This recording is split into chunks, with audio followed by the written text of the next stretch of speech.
Good morning, everyone. Today is weigh-in day. Yay!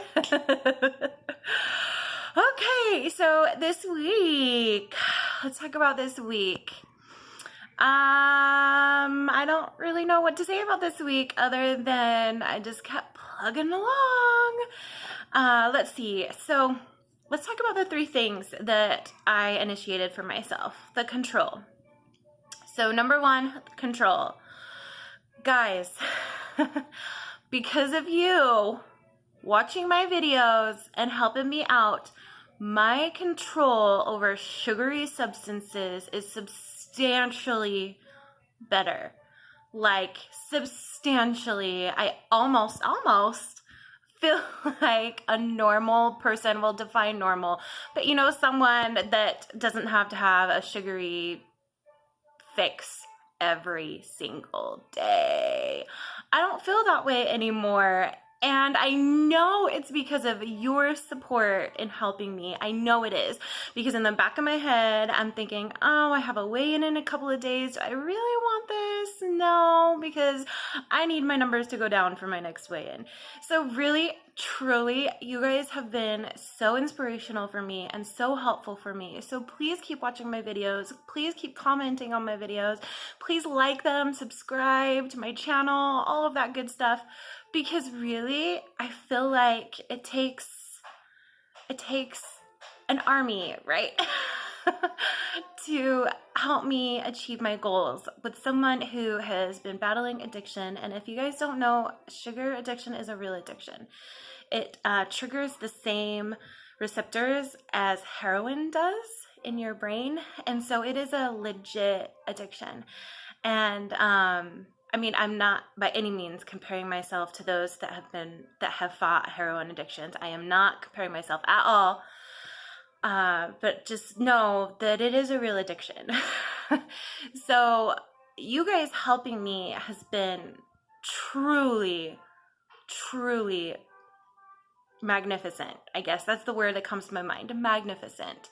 Because it really is. You guys helped me through this, and I am so very, very grateful. So the control is there, knock on wood. I feel like it's going pretty darn good. There are days where I really need a sugary treat, and I just choose a better option. A more healthier option, maybe with lower calories, with lower fat. So, I mean, I'm still struggling with that addiction. It's still there. It's not gone by any means, and I'm sure I will battle it my whole entire life. But the control is there, and that's what I need. So thank you. Okay, number two is portions. Okay, so yeah, same thing, guys. My portions has been substantially better. For example, on occasion, we will have friends over for game night, and we will just order a big honkin' pizza. I'm talking like a huge pizza pie pizza, like one of those ginormous ones. And I would seriously eat like 4 or 5 pieces of pizza in one night. Not kidding. And plus soda, or if we were munching on crackers or munching on cookies or whatever it is, I would partake. And I feel it's not just an emotional transition, it's also like a physical transition, because I am now realizing when my body is full. When before I would eat and eat and eat and eat and eat and eat, and my body was not telling me I was full. I would just engorge myself and then feel miserable and then feel even more depressed, and that, you know, that like depression cycle, because I'm not having control in my life. I'm feeling down. So then I eat to find that little bit of pleasure, but then I'm really disappointed in myself and I feel like terrible. I feel terrible. So then I start feeling bad about myself. You know, it's that like stinking cycle that you get stuck in. And finally, my husband really wanted to go to Costco for some pizza. And I'm like, okay, that's fine. So we go, and you know how huge their one slices of pizza are, right? And I've been telling myself, if my husband wants pizza, I eat one slice. Maybe the scraps left over from Winston. And, you know, Costco's pizzas are like huge. So I told myself, okay, half of the pizza, half of it. And I usually always eat the crust first and then the other stuff. But instead, I didn't eat the crust and I ate half the other way because I figured less carbs. Anyway, I know those are small, weird adjustments, but I know they make a big difference to me because I am retraining my mind and my body to be okay to say no and to be okay not to eat everybody else's crusts when they're done because I love the crust the most. So I'm just retraining my body and my mind to be okay to say no. And so it's working because of you guys. Yay! And I'm finally starting to register, like my body is speaking to my brain and I'm able to actually say, oh, I'm full. Okay, I've had enough. And that, you guys, I don't even remember the last time that's ever happened to me. Maybe when I was a child. But I'm finally learning those cues to stop eating. So yay, thank heavens. Okay, and the third and final rule I have set for myself, less carbs, and when I do eat carbs, a better choice of carbs. So if you haven't watched some of my last videos, I am gluten sensitive. So there's intolerant, there's allergy, intolerant, and sensitivity. I am sensitive. So there are a few things with gluten in it that it doesn't bother me at all. I feel just fine. And there are things that it bothers me badly. Like I have a stomach ache, I feel weak and tired, I feel very fatigued. And so it's not fun to feel that way, you know? And so that again puts me stuck in that darn cycle when I feel that way. So I've noticed that the things that do make me feel good are things that are naturally made, not super duper processed. So 100% grains. Now, some 100% grains still bother me. So I have to be really careful with what I eat. I do a lot of like energy testing. If you think that's weird, it's okay. You're not alone, but it works for me. And if you want me to do a video on what I do to energy test my body, then I would be happy to do that for you. Just comment in the comments below and I will make a video just for you so you know kind of what I do to test food items for my body.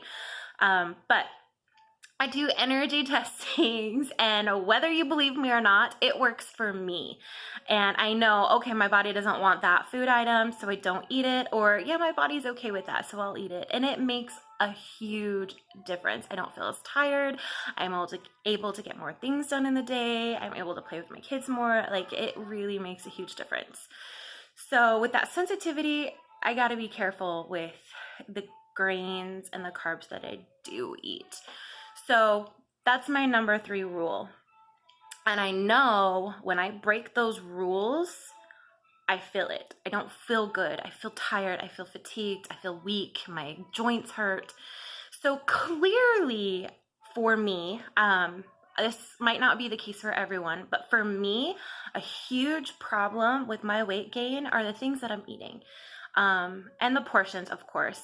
But even if I'm eating healthy, some things are still not good for my body. I am also fructose intolerant. So any fructose just really bothers me and it puts my body into stress and then I just hold on to weight.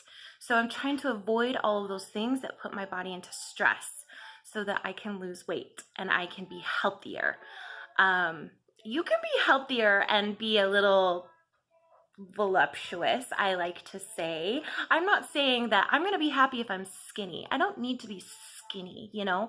I've never really been skinny. I've always been a little curvy, you know, but that's okay. I just want to feel healthy. Everybody type is different. So your healthy might be not my healthy. You know what I'm trying to say? And everybody's body shapes and body forms are different. So somebody who is also 6 foot, they can weigh 150 pounds and that's their healthy. Or I can be 200 pounds and that's my healthy. The whole point is for you to feel healthy and for me to feel healthy. So it doesn't matter your shape and size, whatever is your healthy, where you feel your best. That's where I'm going for. I don't need to be stick thin because I never was. That's not my healthy. my healthy, which it could be for somebody else. I don't want you to get me wrong. That could be healthy for somebody else, right? Right? Because we all have different body shapes. Mine necessarily is not. So I am just focusing on being healthy. And I'm just so happy to see that the scale has been following what I think is healthy in my mind. Does that make sense? Okay, I'm gonna stop rambling. Let's stand on the scale and see where we're at this week. And we will go from there. I cut my hair. Let's see if you can see. So I cut like this much off. You probably never even noticed because I wear my hair up all the time. Anyway, let's see. I'm gonna flip you around and I'll see if I can hold still. Did it stop moving? No, I can't see it, guys. So I'm just gonna stand here for a sec. Here we go. Yay! Harrison, say hi. Mommy. Say hi. Hi. Let me wrap up this video, buddy. Okay, 302.2, right? That was 302.2. Sorry, my son distracted me. So that is just over 2.5 pounds since last week, which I want to make a note. Last week I was so excited because I'm like, yay, I lost just over a pound. Guys, it was actually over 2 pounds. Jen, do the math. So I lost over 2 pounds last week and over 2 pounds this week, which that is what I kind of had in mind when I first started this journey, was about 2, maybe 3 pounds a week. When I was dropping 5 to 4 pounds, I think it was just my body saying, thank Mommy, you. look at these guns. So I'm okay with 2 to 3 pounds a week. I think that's where I'm going to be at for a while, and I'm totally okay with that. I'm going to walk away because he doesn't understand what I'm doing. So that is exciting for me. Also, I wanted to make a note. I'm just going to be dark here for a second. I wanted to make a note that last week when I weighed in at 305, I'm in my messy bedroom, no judgment. I'm going through my clothes. I weighed 305 last week, right? I wanted to make a mental note, like that's kind of weird, but I weighed 305 when I was 9 months pregnant with Winston. Right when I was delivering with Winston, I weighed 305. So isn't that crazy that I finally have slowly gone below being 9 months pregnant with Winston?